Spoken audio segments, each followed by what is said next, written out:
ke targetnya melawan Filipina ini harus menang.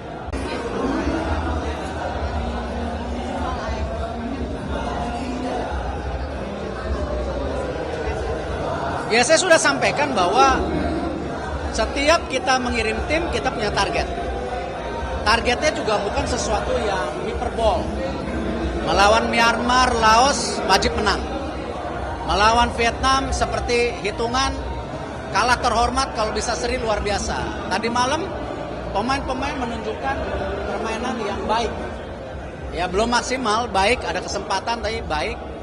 Nah, jadi saya akan minta lagi seluruh tim ya untuk kembali sama-sama bersatu, pelatih juga fokus ke targetnya melawan Filipina ini harus menang.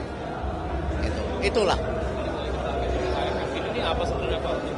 Loh, memang kan kita mau coba tim muda yang memang usianya 20,3. Karena memang persiapan kita juga untuk jangka menengah dan panjang. Menengah kita ada SEA Games.